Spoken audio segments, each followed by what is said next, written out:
on continue avec le hacheur. Alors, je reprends avec mon interrupteur commandé à l'ouverture et la fermeture. Voilà ce symbole. Me dire que sa composant n'a pas existé tout seul.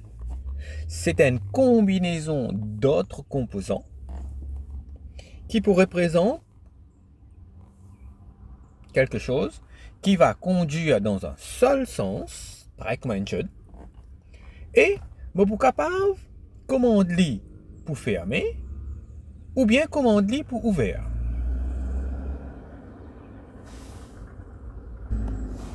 Le voilà sur notre schéma, il est là. Je peux appeler ça l'interrupteur H. Des fois, moi aussi appelle lui-même c'est le hacheur. Maintenant, un deuxième composant dans mon circuit, c'est la diode D, ou bien la diode DRL, c'est la diode de roue libre. Alors, si pose-moi une question qui se rôle, lui permet à l'énergie emmagasinée dans le circuit inductif de se dissiper lorsque l'interrupteur H est ouvert. Parce que si je parle dans sa diode de roue libre là, l'énergie qui vous dissipe dans sa interrupteur H là, est capable d'être endommagée. Donc voilà pourquoi mon besoin est dans sa diode de roue libre là. Normalement, la combinaison RLE, au bord de laquelle il y a la tension UC, donc entre ce point-là et ce point-là, il y a la tension UC, qui aussi la tension au bord de la diode de roue libre. Sa combinaison-là, RLC là, il est aussi capable de représenter un moteur à courant continu. Quand E représente la FEM du moteur et R, la résistance au bon de l'induit, L capable représente le bobinage. Et L, son rôle, l'inductance, son rôle, c'est pour lisser le courant.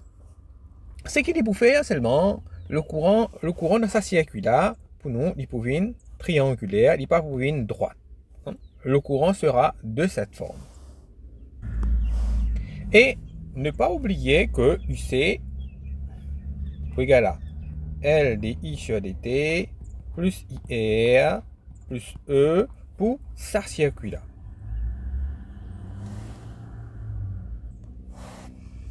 Pour commencer, juste pour le principe, nous guettons le hacheur avec une charge résistive.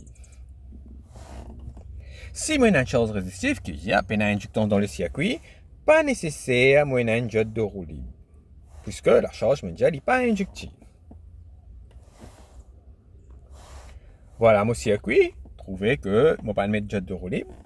En même temps, quelque chose qui ne m'a pas dire, mon interrupteur commandé à l'ouverture et à la fermeture, il est capable ouvert fermer 1000 à 10 000 fois par seconde. Donc, c'est une très haute fréquence. Il est capable ouvert fermer sa vitesse là par seconde. Un interrupteur mécanique, pas pour capable faire ça. Maintenant, l'interrupteur peut ouvert fermer. Voilà la tension au bon résistance là. Pour ça bout là, ici, interrupteur là, fermé. Ici, interrupteur ouvert, interrupteur fermé, interrupteur ouvert, ainsi de suite. Pour mieux comprendre le fonctionnement, voilà le circuit simplifié avec une charge résistive. Moi, j'ai mon alimentation, mon hacheur, mon interrupteur commandé, avec mon la charge résistive, pénadiode de roue libre ici. Maintenant, mon ferme interrupteur H.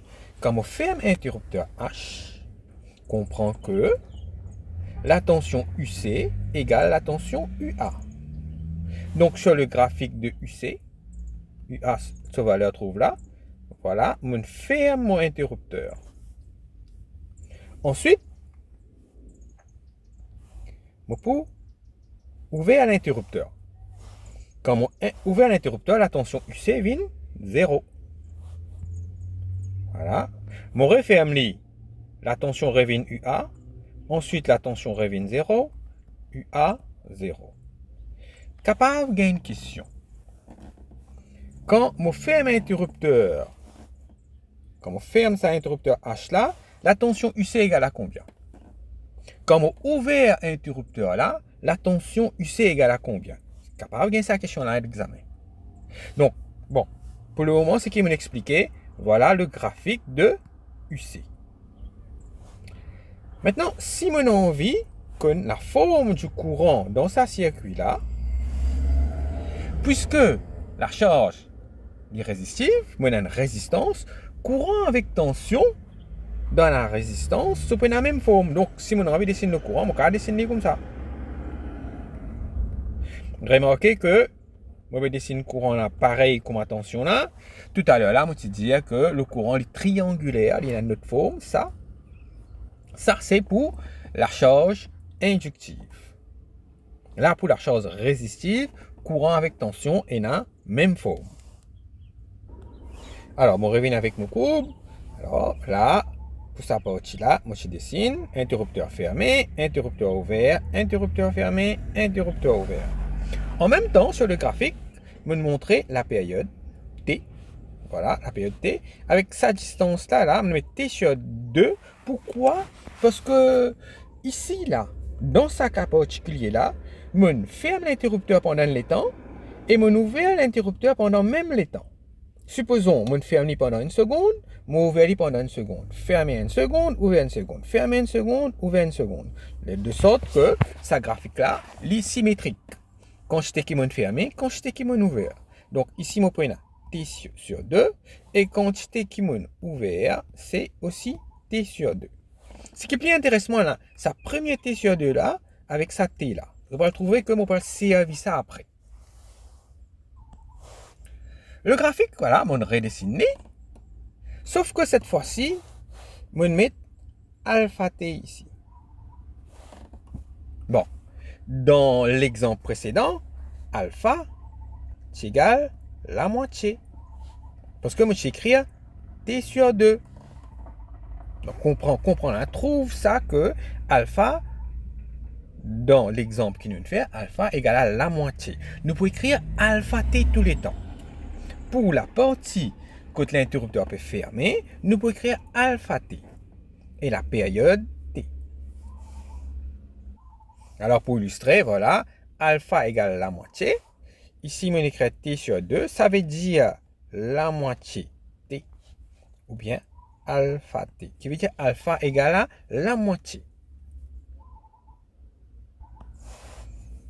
Ici, on a l'autre graphique, quand on a n quart T, qui veut dire, supposons la période 4 secondes ici, on ferme l'interrupteur pendant 1 seconde. Donc, n sur 4. n quart T, alpha égale à n quart. On ferme l'interrupteur pendant n quart de la période. N quart de la période, ça veut dire alpha égale à n quart. Et la partie côté ouvert, 3 quarts T, bah, pas vraiment intéressant. Pas intéressant. Ce qui est intéressant, c'est alpha. Actuellement, pour ce graphique-là, alpha égale à n quart. Et ça, ce qui vous peut expliquer le alpha là, bien maîtrise ça. Parce que ça alpha là, c'est lui-même qui me appelle le rapport cyclique et me pose question, quel est le rapport cyclique de ce graphique-là? Donc, ce que je vais bien faire, je prends sa distance-là, divise par la période, je peux gagner n quart. N quart T divise par T, je peux gagner n quart, voilà, je gagne le rapport cyclique. Ici, on a un autre graphique. Alors, maintenant, 3 quarts T, l'interrupteur fermé. 3 quarts T pendant 3 quarts les temps. Pendant 3 quarts de la période. Donc, alpha égale à 3 quarts pour ce graphique-là.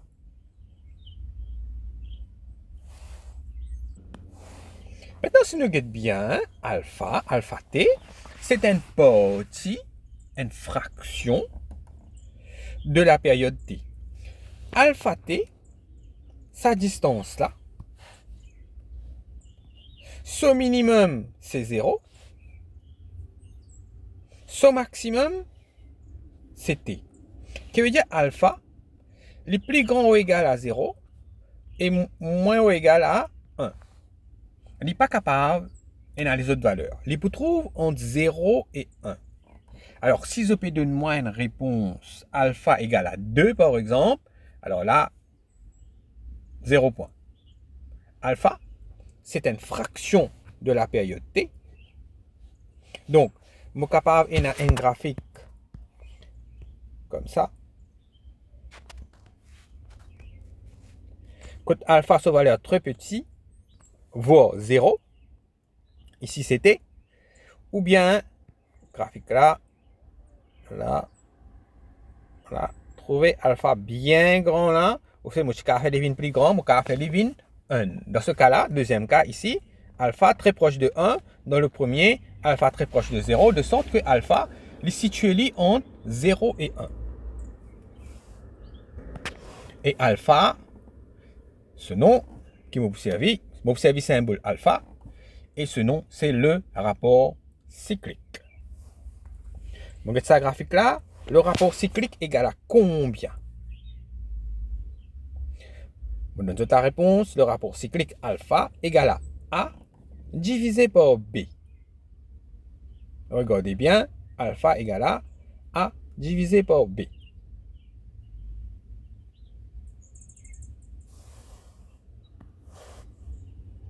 Ici, le graphique là, alors comment je vais faire pour chercher le rapport cyclique? Moi, je finis de trouver que la période prend la vie là, et alpha pour égal à 1 carré, 2 carré, 3, 4, 5, 6 carrés sur 7e carré, 8e carré ou 8 carrés, qui veut dire 3 sur 4.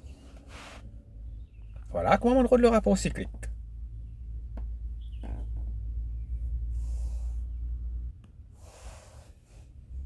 Pour ce diagramme-là, rapport cyclique 3 quarts.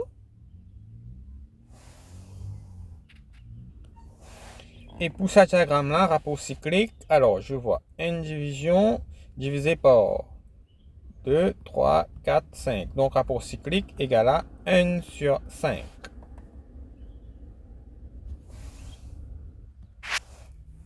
Alors ici, si pour ce rapport cyclique combien, pourquoi dessine graphe là, pour demander nous dessine graphe là, moi besoin finir trouver une mettre alpha t là.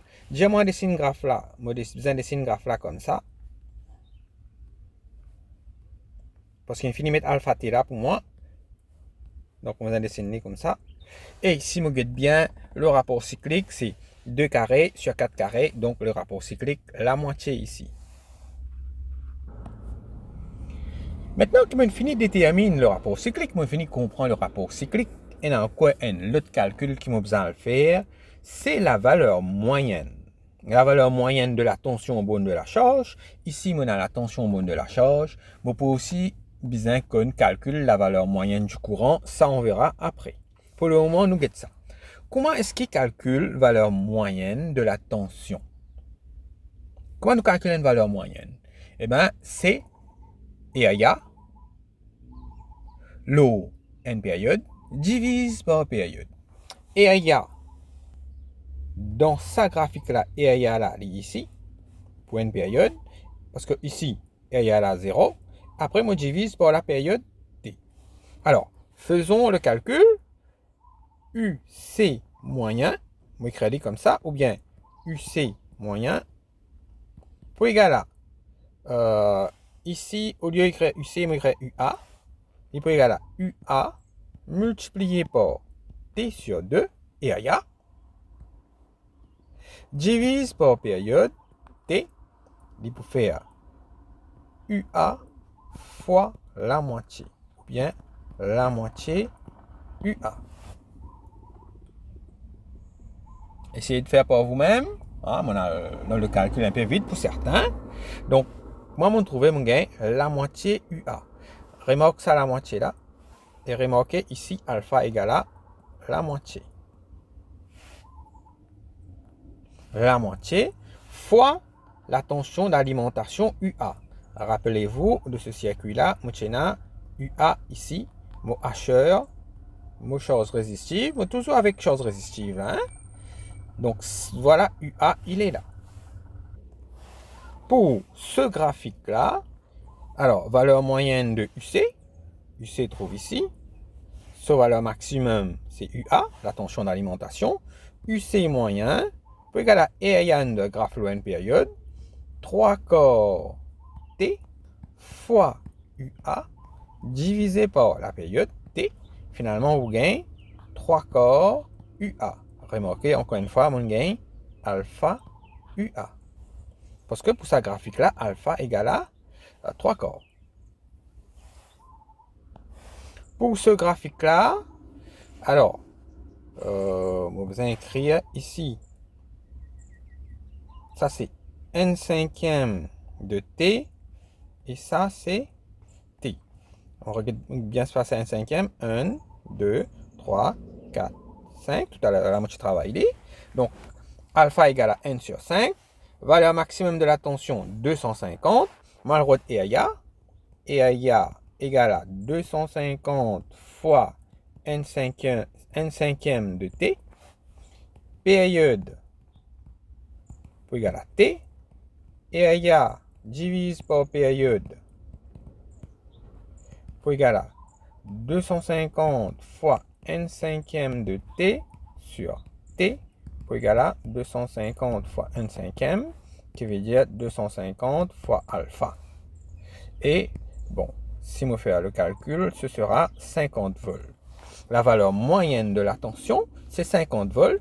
Vous êtes capable de calculer directement l'égal à n cinquième fois 250 alpha fois UA. Alors, en conclusion, on peut dire que pour ce graphique-là, la tension bonne de la charge, ce graphique sera comme ça, tous les temps. Et la valeur moyenne de la tension, UC moyen, on va écrire comme ça, on va écrire UC moyen comme ça aussi, pour égal à alpha UA. On prend le rapport cyclique multiplié par la tension d'alimentation. Donc là, dans cette vidéo, il y a deux choses qui m'ont besoin maîtriser. C'est détermine le rapport cyclique alpha et détermine la valeur moyenne de la tension aux bornes de la charge. On arrête la vidéo numéro 2 sur les charges ici même. La suite, nous parlons de la charge injective.